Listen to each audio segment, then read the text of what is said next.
Do I have weakness? I am nothing but weakness. I'm not naturally strong or fast or flexible. I'm certainly not the smartest person in the world. I get emotional over stupid things. I eat the wrong foods. I don't sleep enough. I procrastinate and I waste time. I care too much about meaningless things and not enough about important things. My ego is too big.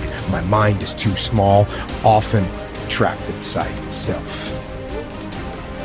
Now, all that being said, I have a saying. A person's strength is often their biggest weakness, but their weaknesses can become strengths. Success, guys, a very, very lonely road, man. Along that road, you're not going to see too many friends. You see your shadow most often. You got to trust in the heart of hearts. Inside what you're doing, what you believe in is a worthy cause, a winnable fight. I wish I could tell you you're tired, go take a break. I wish I could tell you tired, rest for a year. I wish I could tell you that it's gonna get easier. I wish I could tell you it's gonna get easier. I wish I could tell you that if you just keep going, it's gonna get lighter. I dare you to take a stand today to say no more. I will no longer accept this for my life. I dare you to take action today. I dare you to write your goals down and get someone to hold you accountable. I dare you to hold yourself accountable. I dare you to give up everything that is keeping you from your dream, to say no to all the negative influences. I dare you to pick up a book instead of a drink. I dare you to work harder than you think you did yesterday. I dare you to prove them wrong. I dare you to prove yourself right. I dare you to stand up as a man or as a strong woman, as whoever you are, and declare that you are going to claim a bigger and better life for yourself. When you get to the point where enough is enough, when you get to the point where it hurt real bad, when you get to the point when it's over, when they're tired, when they're frustrated, when they're ready to give up, when they spent their last dime, that's when they get started. But what you cannot do is you cannot quit during the process. You cannot give up because it ain't what you see. You cannot give up. Pain is there to make you better. Without struggle, there can be no victory. And let me tell you, when you've been through pain, when you've fought for where you are, you ain't gonna let anyone take away what you got. When you've earned it and paid your dues and suffered and failed, been hurt and been down, and you get back up, when pain and struggle comes to face you again, you look it in the face and stand it down. Because you've been through too much. You're too strong now. Everything that has happened to you up until this point has made you who you are. And it will continue to mold you into who you will be. How do you overcome the suffering of life? Is be a better person. That's how you do it. Well, that's hard. It takes responsibility. And I think, if you said to someone, you want to have a meaningful life? Everything you do matters. That's the definition of a meaningful life. But everything you do matters. You're going to have to carry that with you.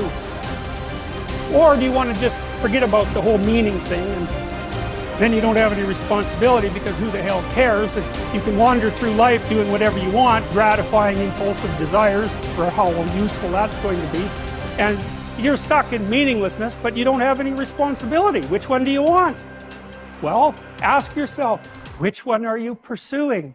And you'll find very rapidly that it isn't the majority of your soul that's pursuing the whole meaning thing, because, well, look what you have to do that. You have to take on the fact that life is suffering. You have to put yourself together in the face of that. It starts with yourself, man. You gotta start diving into those things that you're afraid of. You don't gain confidence by going to the spot that makes you feel good. It's gonna be a false reality. And the second life gives you that challenge, all you want to do is go back to what made you confidence, or what gave you confidence, is that happy spot.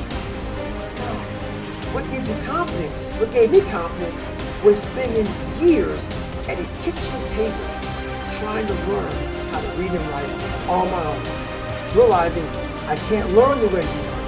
I can't, but I can learn. What gives you confidence, not being afraid It's overcoming the fear. I used to stutter severely bad. So right now, I don't know how many people are going to watch this. You know what gives me confidence? Is knowing I no longer care if I sit here and start stuttering again. That's what gives me confidence, is facing these things, overcoming them. And maybe not overcoming them every day, but facing them. And facing them, facing them. Pretty soon like this, oh man, this is where it's at. It's not in that comfort zone. It's in the discomfort zone is where my confidence is getting built. That's where it's getting built. But people want they want an easier answer. There has to be an easier way. It's not. I'm sorry. I searched for it my entire life. I did. I lied. I did everything. And I still felt empty. I walk around with a backpack with all my stuff in it, with no car. And I walk around happiest person in the world. Have nothing. Happy as hell. It's because I found out the whole key to life. It's not in all that. Have to face yourself. So many people live to be 100 years old and they die miserable, having everything, because they never examine. I call it my live autopsy. You never examine this. Happiness, peace, enlightenment, it's all up here, man. It's all up here. And when I start talking like this, people are, man, I don't know. It's the truth, man. It's all up here. You just got to be willing to go and face it. And that's the hard part. Attitude is a reflection, a result of a person's will. It is incalculably powerful. It can bring about marvelous results for us, but we need to train it patiently, day by day. Now let's talk about the attitudes of people who are successful. The top 5% of the people who go sailing through life from one success to another and who, even when they fail at something, shrug it off and head right out again. No matter who the person is or what he does, men and women in sales, business executives, people in all the professions, wives and mothers, students, top people in the armed forces, public servants, men and women in the service of religion, working men and women in all fields of endeavor. Wherever you find a person doing an outstanding job and getting outstanding results, you will find a person with the right kind of attitude. These people take the attitude toward themselves that they can accomplish what they set out to accomplish, that there's no good reason on earth why they can't be competent, successful. They have a healthy attitude toward themselves and, as a result, toward life and the things they want to accomplish. And because of this, they achieve some remarkable things, and they come to be called successful, outstanding, brilliant, lucky, and a lot of other things. They're quite frequently no more brilliant or outstanding than the majority of the people by whom they're surrounded. But they did develop the right attitude, and they found their accomplishments not too difficult, and many times surprisingly easy, simply because it seems that so few are really trying, really believe in themselves. Successful people come in all shapes and sizes and in widely varying degrees of intelligence, background, and so on. But they all have one thing in common. They expect more good out of life than bad. They expect to succeed more than they fail. If you want something worthwhile, take the attitude that there are a lot more reasons why you can have it than there are that you cannot, and set out to earn it. Go after it, work at it, ask for it, and 9 times out of 10, you'll get it. Our environment is really a mirror of our mental attitude. If we don't like our environment, we have to change our attitude first. Your ability and willingness to discipline yourself to accept personal responsibility for your life are essential to happiness, health, success, achievement, and personal leadership. Accepting responsibility is one of the hardest of all disciplines, but without it, no success is possible. The failure to accept responsibility and the attempt to foist responsibility for things in your life that make you unhappy onto other people, institutions, and situations completely distort cause and effect, undermine your character, weaken your resolve, and diminish your humanity.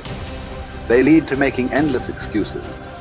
There is a direct relationship between the acceptance of responsibility and the amount of personal control you feel you have over your life.